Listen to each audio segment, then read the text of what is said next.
अस्सलाम वालेकुम जी। आज 5 अक्टूबर है और इमरान खान साहब की आज बर्थडे भी है और दूसरी तरफ शदीद एहतजाज हो रहा है। रात भर इस्लामाबाद में एहतजाज था और आज जो है मीनार पाकिस्तान लाहौर में एहतजाज है। एहतजाज के हवाले से क्या कुछ होता रहा है और रात भर हमने क्या देखा, ये पूरी तफसीलात आपसे शेयर करनी है आज। और दूसरा जो इमरान खान साहब की बर्थडे है आज, उस हवाले से कुछ बातें करनी है कि इमरान खान साहब कौन हैं और इनका मुख्तसर जो तारफ़ है तो वो क्या है। इमरान साहब 5 अक्टूबर 1952 में लाहौर में पैदा हुए। लाहौर ज़मान पार्क इनका अपना जो आबाई घर है तो वो है, और उसके बाद इब्तदाई जो तालीम थी तो वो लाहौर से हासिल की और उसके बाद बरतानिया चले गए। ये जो यूनिवर्सिटी है कैम्ब्रिज यूनिवर्सिटी, वहाँ से उन्होंने ग्रेजुएशन की।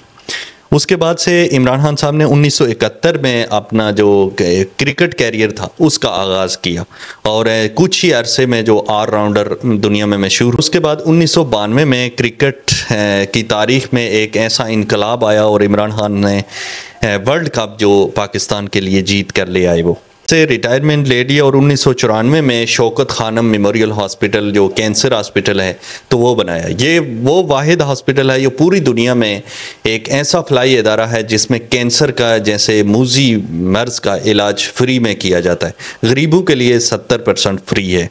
2001 में उन्होंने अपनी सियासी पार्टी जिसका नाम तहरीक इंसाफ था उसका आगाज़ किया और उसके बाद से शुरू से उन्हें कोई कामयाबी हासिल तो नहीं हुई, लेकिन आहिस्ता आहिस्ता करके 2010 में जब उनकी 2010 में सियासत में एक नया मोड़ आया और उसके बाद से 2018 में उन्होंने इलेक्शन जीते और उसके बाद से वो वज़ीर आज़म पाकिस्तान बने। आज 5 अक्टूबर 2024 है और जो इमरान खान है तो वो उनको 1 साल से ज़्यादा हो गया हडियाला जेल में। उनकी हुकूमत को गिराया गया और उसके बाद से उन पर मुख्तलिफ़ किस्म के इल्ज़ामात लगाए गए। को 200 के ऊपर उनके ऊपर केस बनाए गए जिसमें वो एक एक करके तो बरी होते गए और उन्होंने अपना जो केस थे, जितने भी केस थे तो वो सब अच्छे तरीके से लड़े और उसमें सुरखरू हुए।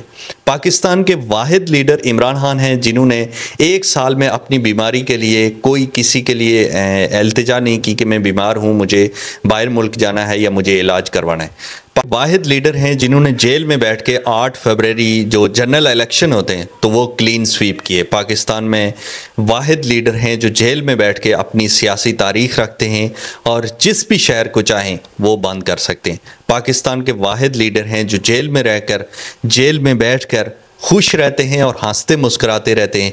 जितने भी उनके मुखालिफिन हैं वो आज़ाद तो हैं लेकिन ना उनकी हंसी है और ना वो मुस्कुरा सकते हैं। वाहिद लीडर जो जेल में बैठ के पूरी दुनिया में अपने कालम लिखते हैं, पूरी दुनिया में मशहूर हैं। ये जी कुछ मुख्तसर तारफ़ था जो इमरान खान साहब के हवाले था। इमरान खान साहब की आज बर्थडे है। खान साहब आपको बहुत बहुत सालगिरह मुबारक हो। अल्लाह पाक आपको लंबी ज़िंदगी दे और जो तवक्कुआत हैं पाकिस्तानियों की आपसे तो अल्लाह पाक वो तवक्कुआत पे आपको पूरा उतरने की तौफीक दे। और उसके अलावा अल्लाह पाक आपको इस मुल्क के पाकिस्तान में कुछ और काम करने की तौफीक दे और कुछ एक बड़ा ऐसा कारनामा आप करके जाएं जो ता क़यामत तक आपको याद रखा जाए।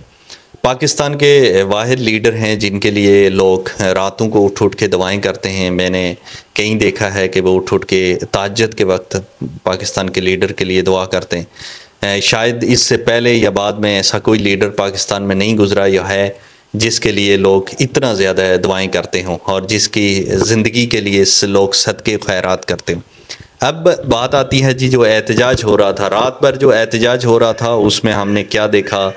लोगों की बड़ी तादाद इस्लामाबाद पहुंच चुकी थी और एक टाइम ऐसा था कि डी चौक पे उन्होंने कब्ज़ा कर लिया था, लेकिन क्योंकि पुलिस भी काफ़ी ज़्यादा बड़ी तादाद में थी और फिर जब पुलिस ने देखा कि अब ये लोग कब्ज़ा हो गए तो उस टाइम बख्तरबंद गाड़ियों में वो शेलिंग लेके आए और उनसे वो शेल फेंक रहे थे ताकि उनको नुकसान ना हो लेकिन अवाम को नुकसान हो। तो अवाम क्योंकि काफ़ी बड़ी तादाद में थी तो लाइटिंग भी बंद कर दी गई और उसके बाद से जो ड्रोन कैमरे थे ड्रोन से शेलिंग की गई।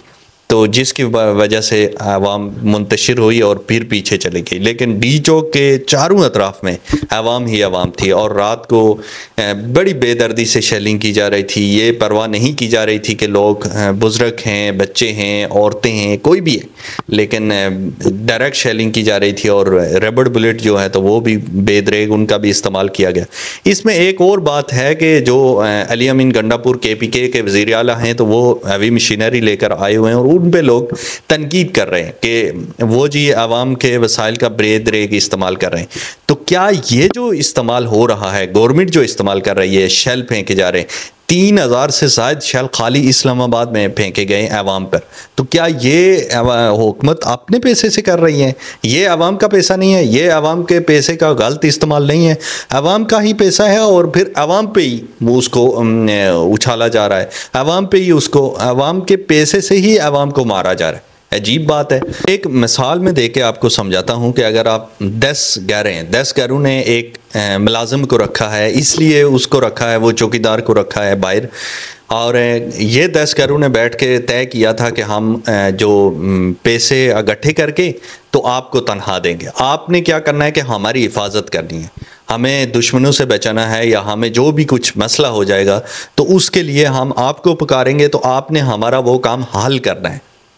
अब पुलिस की मिसाल वैसी है कि हम सब ने मिलकर टैक्सीज के पैसे देकर पुलिस को अपनी हिफाजत के लिए रखा है कि हमें जो मुश्किलात आएंगी तो आपने हमारी हिफाजत करनी है। लेकिन बदकिस्मती से अब देखें, मतलब कि अफसोस होता है कि हमारा ही पैसा है, हमने ही दिया है कि आप हमारी हिफाजत करें, मगर होता क्या, हो क्या रहा है कि हमारे पैसे से हमको ही मारा जा रहा है।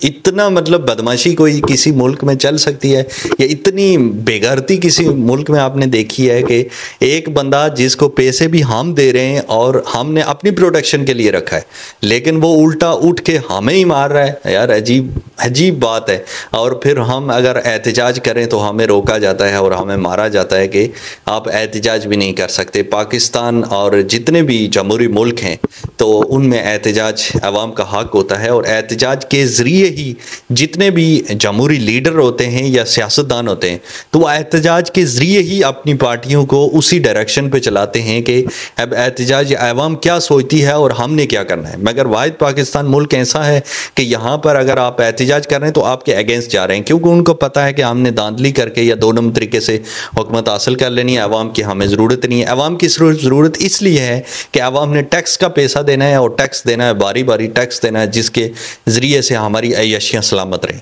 इन गंडापुर रात को रुक गए थे मोटरवे पे, एक ऐसी जगह है जहाँ पर दोनों तरफ पहाड़ियाँ थी और वहाँ पर रुक गए थे। अभी जो 10 बजे के करीब तकरीबन सुबह वहाँ से चल पड़े हैं और अभी आ रहे हैं इस्लामाबाद। इस्लामाबाद और रावलपिंडी के लोगों की ये कोशिश है कि जैसे ही अली अमीन गंडापुर इस्लामाबाद को टच करेंगे तो फिर ये लोग भी निकलेंगे। रात लेट नाइट तक तकरीबन 3 बजे तक लोग एहतजाज करते रहे और मुसलसल शेलिंग बर्दाश्त करते रहे।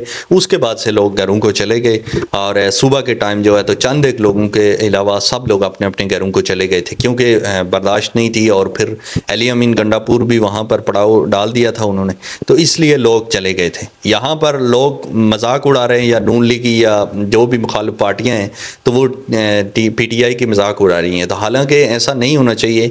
PTI को अपने मकसद के लिए या अपनी हुकूमत हासिल करने के लिए नहीं आ रही है, पाकिस्तान के आइन और पाकिस्तान की सलामती के लिए वो आ रही है, और उसमें हम सब का हक है कि पाकिस्तान के आइन के लिए हम सबको निकलना चाहिए।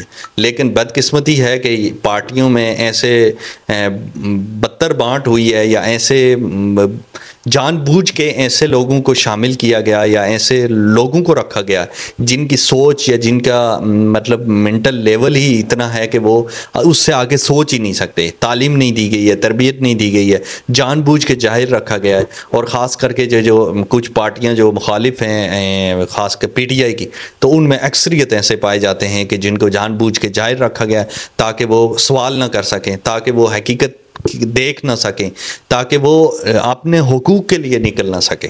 तो ये सारी चीज़ें हैं जो देख के तो बड़ा अफसोस हो रहा है। और